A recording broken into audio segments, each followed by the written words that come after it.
Good morning मित्रों, सभी को नमस्ते। कैसे हो मित्रों? आज मैं आप लोग के बीच एक क्लास इंजीनियरिंग ड्राइंग की लेके आया हूँ। उम्मीद करता हूँ कि आपको पसंद आएगा और आप सीखने की कोशिश करेंगे, क्योंकि जब तक आप सीखेंगे नहीं तब तक आप आगे बढ़ेंगे नहीं। ये क्लास सबों के लिए इम्पोर्टेंट है, सारे technical students, technical college, ITI, सबों के लिए इम्पोर्टेंट क्लास है। कृपया आप इस वीडियो को ध्यान से देखें और समझने की कोशिश करेंगे। दोस्तों, आज जो हमारा चैप्टर है वो लाइन क्या है, इसका एक छोटा सा इंट्रोडक्शन दे रहा हूँ। दोस्तों, विभिन्न प्रकार की ड्राइंग बनाने के लिए विभिन्न प्रकार की रेखाओं का प्रयोग किया जाता है। प्रत्येक रेखा का अपना अलग अलग महत्व और अपना अलग अलग अर्थ होता है। किसी भी ड्राइंग को स्पष्ट आकृति एवं आकार में उचित दर्शाने के लिए विभिन्न प्रकार की रेखाओं का प्रयोग करना आवश्यक है। जैसा कि हम इंट्रोडक्शन में देख पा रहे हैं कि विभिन्न प्रकार की ड्राइंग बनाने के लिए मतलब अलग अलग टाइप्स की ड्राइंग, अलग अलग टाइप्स मीन्स कहीं आपको ब्लॉक बनाने हैं, कहीं आपको सर्कल दिखाने हैं, कहीं आपको टैपिंग दिखाने हैं, कहीं आपको गोल चीज़ दिखाने हैं। गोल का मतलब जैसे शाफ्ट हो गया, पाइप हो गया। तो इन सारी चीज़ों को दिखाने के लिए अलग अलग तरह की लाइनों का प्रयोग करना ज़रूरी होता है। और सारे लाइनों का जो वैल्यू है, महत्व है, इम्पोर्टेंस है, वो सबका अलग अलग।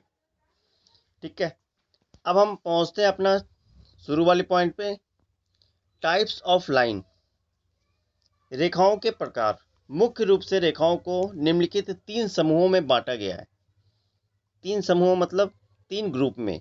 पहला लाइन जो हमारा है दोस्तों वो है thick line. Thick line means गाढ़ी रेखा। दूसरा लाइन होती है मीडियम लाइन, मध्यम रेखा। और तीसरा लाइन जो होती है वो होती है पतली रेखा, थिन लाइन। जैसा कि आप देख पा रहे हो, हमने जो आगे सैम्बल दे रखा है, लाइन बना रखा है। सबसे पहले मोटी लाइन है, फिर मध्यम रेखा है और फिर थिन लाइन है। इस तरह से हम देख पा रहे हैं कि टाइप्स ऑफ लाइन के अंतर्गत 3 तरह की रेखाएं आती है, थिक लाइन, मीडियम लाइन और थिन लाइन। ठीक है, आगे बढ़ें। कंस्ट्रक्शंस ऑफ लाइन, अगला जो चैप्टर है, इसका अर्थ ये होता है कि ड्राइंग में उपयोग के अनुसार रेखाएं निम्नलिखित प्रकार की होती है। कंस्ट्रक्शन मतलब बनावट के हिसाब से रेखाएं अलग अलग तरह की होती है। हर एक रेखा का कहीं ना कहीं अपना अपना अलग महत्व होता है। उसको समझना, उसको बनाना जरूरी है। ठीक है, आगे बढ़ते हैं। पहला जो हमारा रेखा होता है दोस्तों वो होता है ऑब्जेक्ट लाइन। ऑब्जेक्ट लाइन भी कह सकते हो आप इसे, या आउटर लाइन भी कह सकते हो, क्योंकि ये जो रेखा होती है ये बाहर की रेखा होती है। किसी भी वस्तु की आकृति, जैसे कि हम यहाँ पे ऑब्जेक्ट एक छोटा सा बना रखे हैं, अगर आप देख पा रहे होगे तो इसमें ये सारे हमने रेखाएं खींच रखी है जो हम आपको दिखाने की कोशिश कर रहे हैं। ठीक है, किसी भी वस्तु की आकृति एवं किनारे, आउटर लाइन को स्पष्ट दिखाने के लिए, स्पष्ट दर्शाने के लिए इस रेखा का प्रयोग किया जाता है। यह रेखा गाढ़ी रेखा होती है, यानी थिक लाइन में ये रेखा बनी होती है। आउटर लाइन जो होती है वो मोटी रेखा में होती है, क्योंकि बाहर का लाइन ही मेन हमारा विजन क्लियर करता है कि जॉब किस टाइप का है।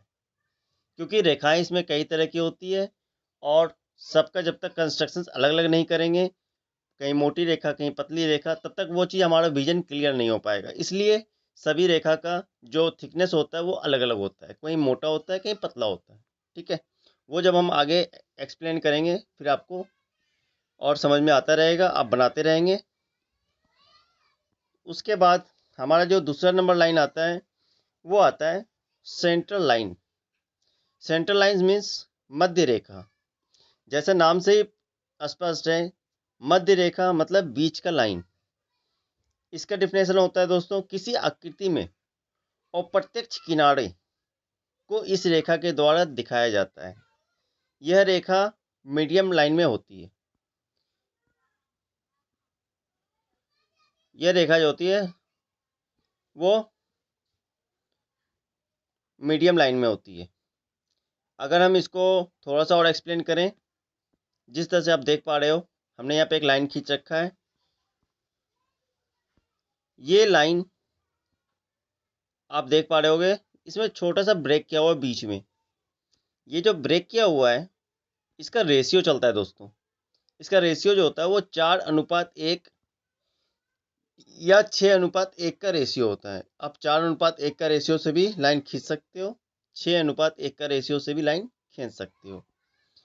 4:1 या 6:1 का अर्थ क्या होता है? जो हमारा ये लाइन है, जो हमने पहला लाइन आप खींचा है, ये हमारा लाइन 6 mm का होगा। बीच में 1 mm का डॉट छूटेगा, फिर 1 mm का पॉइंट होगा, फिर 1 mm का डॉट छूटने के बाद फिर 6 mm का वापस लाइन होगा। इस तरह से ये कंटिन्यू लाइन जब तक जहाँ तक जॉब है वहाँ तक ये चलती रहेगी, कंटिन्यू लाइन होती रहेगी। इसको कहते हैं सेंट्रल लेक। जैसे कि हम एक छोटा सा यहाँ पे हमने शाफ्ट बना रखा है, जैसा आप देख पा रहे होगे। इस शाफ्ट में हमने इसके जो मध्य भाग हैं, जैसे ये हमारा सेंट्रल लाइन है, यहाँ पे हमने इस लाइन को डिस्प्ले कर रखा है। इससे यह स्पष्ट हो रहा है कि जो हमारा ये पार्ट है, जो शाफ्ट है, इसका ये बीच सेंट्रल लाइन खींचा हुआ है। इसका मतलब ये है कि ये गोल है। अधिकतर जहाँ पे भी गोल जॉब होगा वहाँ पे इस रेखा का प्रयोग करना पड़ेगा। ठीक है। अगर हम इसका सेक्शन व्यू में देखें तो यहाँ पे भी हमारा जो इसका जो बीच सेंटर है, सेंटर लाइन में हमने ये सेंटर रेखा दिखा रखा है। इसका मतलब ये है कि इसी जॉब को हमने साइड से घुमा के देखा। ठीक है। अगला लाइन चलते हैं। यह है हिडन रेखा। हिडन रेखा का अर्थ होता है अदृश्य रेखा। अदृश्य का मतलब होता है छुपा हुआ भाग। जैसे हम कोई भी जॉब बनाएंगे तो हर एक चीज़ सामने क्लियर नहीं हो पाएगा। बहुत सा चीज़ ऐसे होंगे, बहुत सारे कट ऐसे होंगे जो कि छुप जाएंगे पीछे। तो उस छुपे हुए भाग को दिखलाने के लिए हम जिस लाइन का प्रयोग करते हैं उसको हिडन लाइन कहते हैं, यानी डॉटेड लाइन कहते हैं। जैसा कि आप देख पा रहे होगे, इसका जो रेशियो होता है वो 3:1 होता है। जैसे हमने आपको सेंटर लाइन का बताया था, उसी तरह से ये 3 mm का ये लाइन खिंचाएगा, 1 mm का पॉइंट होगा, फिर वापस 3 mm का लाइन होगा, फिर 1 mm का पॉइंट। इस तरह से कंटिन्यू लाइन एंड तक चलती चली जाएगी जहाँ तक हमें जरूरत होगा। इसको हम हिडन लाइन कहते हैं। जैसे हमने यहाँ पे एक छोटा सा ऑब्जेक्ट लिया हुआ है एल फेस का, जैसे आप देख पा रहे होगे।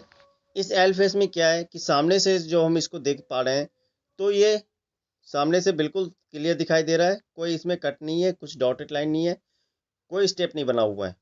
ठीक है। लेकिन अब इसी जॉब को अगर हम पीछे से देखेंगे तो हमारा ये लाइन एंड दिस लाइन, ये 3 लाइन हमारा छिपा हुआ था जिसको हमने डॉटेड लाइन से डिस्प्ले किया। तभी हमारा ये जॉब क्लियर हो पाया कि ये बैक साइड से हम इसको देख पा रहे हैं। ठीक है। अगला जो लाइन होता है वो हमारा लॉन्ग ब्रेक लाइन। जैसा कि नाम से ही स्पष्ट हो रहा है कि यह रेखा होता है लॉन्ग मतलब लंबा, ब्रेक मतलब कटा हुआ, लाइन मतलब लाइन। ठीक है। यह पतले रेखा सरल खंडों में जिग जैग लगाकर बनाई जाती है। लंबी दूरी की दिखाने के लिए, यानी लंबी दूरी वाले भागों को दिखाने के लिए इस रेखा का प्रयोग किया जाता है। जैसा कि आप ड्राइंग में भी देख पा रहे हो, ये जिग जैग सिस्टम है। ठीक है। इसमें एक लाइन खींची जाती है, उसके बाद एक सीधा एल ऊपर होता है, एक उल्टा एल नीचे होता है, और बीच में एक क्रॉस लाइन होती है। इसको जिग जैग सिस्टम कहते हैं। इस रेखा का प्रयोग लॉन्ग ब्रेक लाइन के लिए करते हैं। ये क्या होता है कि जब हम किसी भी चीज़ को देखने का कोशिश करते हैं, लंबी चीज़ों को, तो वो हम पेपर पे नहीं देख पाते, वहाँ पे उसको काटना पड़ता है। तो जब हम उसको काटेंगे जहाँ से, उस जगह पे इस लाइन का प्रयोग करेंगे। इसको कहते हैं लॉन्ग ब्रेक लाइन। ठीक है। आगे चलते हैं। मुझे उम्मीद है कि आप लोग को समझ में आ रहा होगा। इसमें मैंने सारी चीज़ डिस्प्ले कर रखा है। जहाँ पे अगर कहीं मिस हो रहा हो, कोई दिक्कत हो रही हो, कृपया आप हमें फीडबैक दें, बताएं। अगला लाइन होता है हमारा शॉर्ट ब्रेक लाइन। इसको हिंदी में कहते हैं लघु भंग रेखा।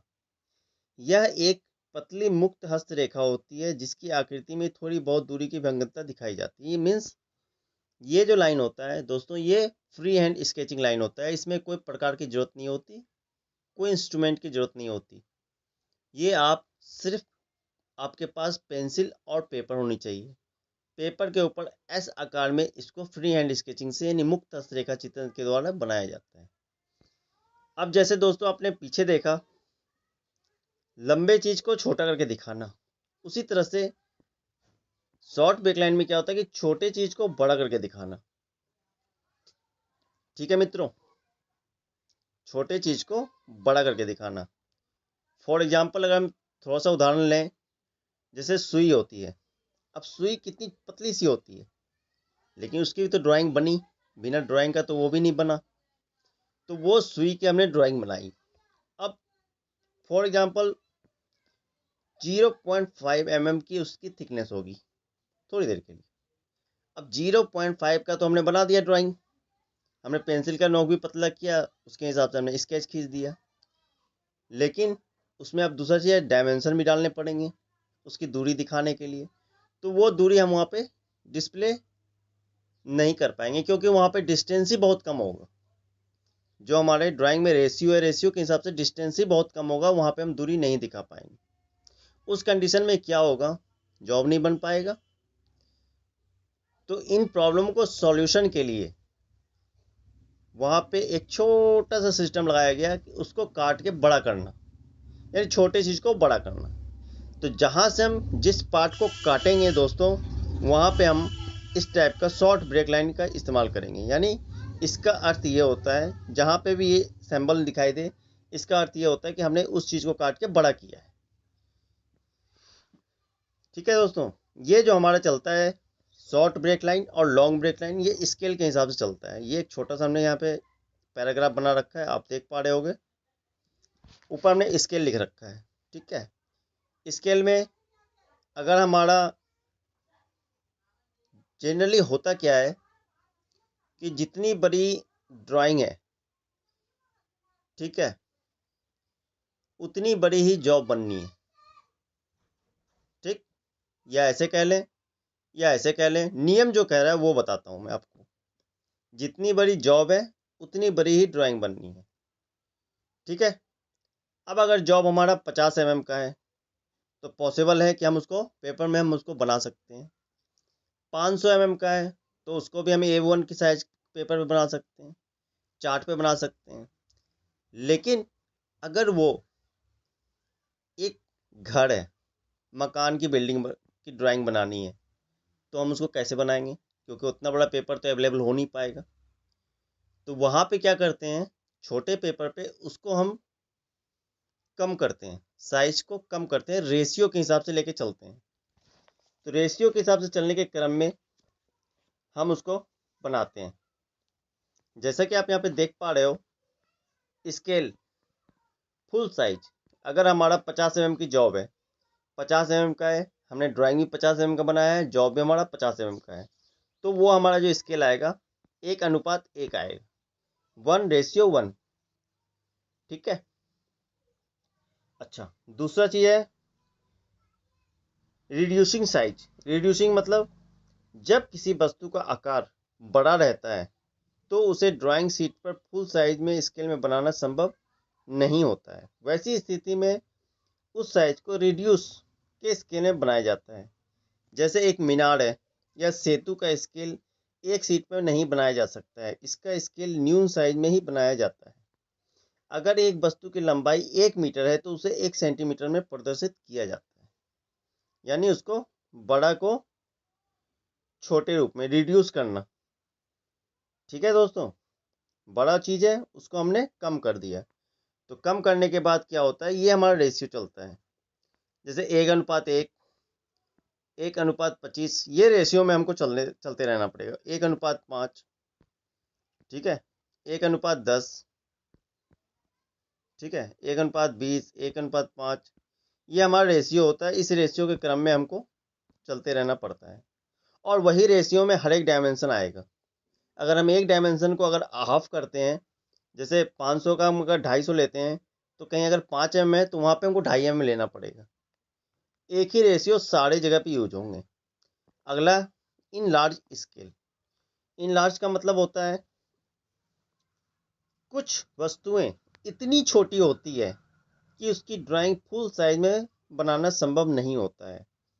तो वैसी स्थिति में विस्तृत साइज की स्केल को बनाया जाता है। जैसे घड़ी के पार्ट्स, अब आप हैंड वॉच पहनते हो, उसके अंदर छोटे छोटे पुर्जे होते हैं, अगर आपने कभी देखा होगा तो क्या होता है कि उसकी ड्राइंग भी बनी होगी, बिना ड्राइंग का तो वो भी नहीं बना होगा। अब वो ड्राइंग बनाना पॉसिबल नहीं हो पाया होगा फुल स्केल साइज में, तो वहाँ पे उसको जूम किया गया होगा, यानी इन लार्ज किया गया होगा। ठीक है, अगर वस्तु का साइज 1 mm है तो उसे 5 या 10 mm में प्रदर्शित किया जाता है, यानी 1 mm को 5 mm, यानी 1 × 5 बराबर 5। ठीक है, तो उसी तरह से यहाँ पे स्केल चलता है 2:1, 20:1, 5:1, 50:1, 10:1, 500:1। ठीक है दोस्तों, ये एक छोटा सा हमने आपको चैप्टर दिखाया था बीच में, इसके हिसाब से हमें स्केल में ड्राइंग को लेके चलनी पड़ती है। आगे बढ़े दोस्तों, अगला लाइन होता है हमारा cutting plane line. Cutting plane line का अर्थ क्या होता है? विच्छेद रेखा। अगर इसको आप हिंदी में बोले तो यह रेखा आकृति के बाहर मध्य रेखा के दोनों सिरों पर, जैसा कि आप देख पा रहे हो, यह रेखा आकृति के बाहर मध्य रेखा मतलब बीच सेंटर में, ये आप सेंटर में देख पा रहे हो, ये सेंटर में है दोस्तों। 20 सिरों पे 2 गाढ़े रेखाखंड लगाकर ये जो लाइन होती है ना, ये गाढ़ी रेखा पे होती है, यानी थिक लाइन में होती है। ठीक है, गाढ़े रेखा पे काट तल की स्थिति को दर्शाती है। अच्छा, गाढ़ी रेखा ये हो गई, उसके बाद ये एरो होता है। ये एरो का अर्थ होता है कि हमने यहाँ से जॉब को काट दिया है, यानी 20 सेंटर से हमने जॉब को काट दिया। ड्राइंग में ही ये सारे कार्य को करने होते हैं और इसके हिसाब से ही वर्कशॉप में प्रैक्टिकल होते हैं। जो बंदे काम करते हैं, वर्कर्स काम करते हैं, वो इसी के हिसाब से काम करते हैं। इसीलिए ड्राइंग सीखनी जरूरी होती है। कहाँ पे कौन सा लाइन कब कहाँ पे कैसे यूज करना है, उस लाइन का वैल्यू क्या है, उस लाइन का अर्थ क्या है, उस लाइन को क्यों यूज करना है, उस लाइन को जहाँ पे दिया गया है वहाँ पे क्या पॉइंट है, ये सारे चीज ड्राइंग में पढ़ने पड़ते हैं, उसको समझने पड़ते हैं, उसके हिसाब से काम करने पड़ते हैं। ठीक है, जैसे हमने यहाँ पे एक छोटा सा पाइप बना रखा है दोस्तों, इस पाइप में भी सेम पोर्शन है, हमने इसको 20 सेंटर से काटा था। अब ये सेंटर कट अगर हमको आइसोमेट्रिक में दिखाना हो तो हम कैसे दिखाएंगे? इस तरीके से दिखाएंगे। पहले पूरा प्रच्छेद बना लेंगे, प्रच्छेद बनाने के बाद इसको हमने 20 सेंटर से काट दिया, जो आप ये लाइन देख पा रहे हो। फिर हमने इस सेंटर से भी निकाल दिया, इसको निकालने के बाद यहाँ पे फिर हमने एरो लगा दिया और नीचे भी हमने ये एरो लगा दिया, यहाँ पे ए लिख दिया और यहाँ पे भी ए लिख दिया, मीन्स यहाँ से इसको काटने हैं। ठीक, वापस चलते हैं अगले लाइन की ओर, जो कि हमारा होता है सेक्शन लाइन। सेक्शनल लाइन क्या होता है? किसी रूपरेखा में 45 डिग्री पर झुकी हुई सतत पतली रेखाएं, यानी थिन लाइन, ठीक है, समानांतर रूप से लगाई जाती है, जो कि किसी भी कटे हुए भाग को प्रदर्शित करती है। जैसे कि आप देख पा रहे होगे, अभी हमारा ठोस पाइप था ऊपर, हमने उस पाइप को काट दिया। काटने के बाद जो कटे हुए भाग थे, जैसे हमने इस भाग को काटा, काटने के बाद इस भाग तल पे हमने एक लाइन क्रॉस किया, इस लाइन को कहते हैं सेक्शनल लाइन। इसका अर्थ ये होता है कि हमने इस भाग को यहाँ से काट दिया। जिस जगह भी आप काटोगे वहाँ पे आपको ये लाइन शो करनी होगी। इस लाइन की जो डिग्री होती है वो 45 डिग्री की होती है। अगला लाइन जो हमारा होता है एक्सटेंशन, और दूसरा लाइन होता है डायमेंशन लाइन। जी हाँ, एक्सटेंशन और dimension, this is a most important line. वो कैसे? हमने जॉब की ड्राइंग बना ली, ड्राइंग बनाने के बाद उसमें हमें कहीं पे डायमेंशन दिखाने होंगे, दूरियां दिखानी पड़ेगी, क्योंकि बिना दूरी का तो ड्राइंग बनेगा नहीं। अगर आपने बिना दूरी का ड्राइंग बना लिया तो आपका ड्राइंग गलत हो जाएगा, क्योंकि उसमें दूरी पता ही नहीं चलेगा कि कितनी डिस्टेंस कहाँ से कौन सा आपने लिया हुआ है। इसलिए इस प्रॉब्लम को सॉल्व करने के लिए यहाँ पे दो तरह का लाइन यूज किया जाता है। एक होता है एक्सटेंशन लाइन और एक होता है डायमेंशन लाइन। एक्सटेंशन लाइन जो होता है, जैसे आप ये देख पा रहे होगे, ये हमने जो एक्सटेंशन लाइन खींचा है ये जॉब से कुछ दूरी छोड़ के है। कुछ दूरी का अर्थ होता है इसका डायमेंशन फिक्स किया गया है 2.5 mm यानी 2.5 mm यहाँ से छोड़ के, ऑब्जेक्ट के कॉर्नर से छोड़ के ये हम एक्सटेंशन लाइन लेनी होती है। ठीक है, एक्सटेंशन लाइन लेने के बाद दोनों साइड में, इधर भी हमने लिया और इधर भी हमने लिया। एक्सटेंशन लाइन के बाद बीच में एक लाइन और आती है जिसके ऊपर एरो होता है। ठीक है, ये एरो और यहाँ पर इस लाइन के ऊपर डायमेंशन लिखी होती है। इस लाइन को कहते हैं डायमेंशन लाइन। ये लाइन हमारा जो साइड में लाइन आया वो एक्सटेंशन लाइन जो हम आपको दिखाने की कोशिश कर रहे हैं, और जिस पे एरो है वो डायमेंशन लाइन होता है। ठीक है, एक चीज़ और मैं आपको बताना चाहूँगा यहीं पे, ये जो हमारा एरो होता है दोस्तों, अगर हम इस एरो की बात करें, ठीक है, ये एरो का रेशियो होता है दोस्तों। रेशियो कितना होता है? 3:1। मीन्स अगर इसकी लाइन 1 mm की है, ठीक है, अगर इसकी लाइन मीन्स डायमेंशन लाइन अगर 1 mm की है तो ये एरो की जो चौड़ाई बनेगी वो 3 mm बनेगी। ठीक है, 3:1 के रेशियो से हमारा एरो लाइन बना होता है।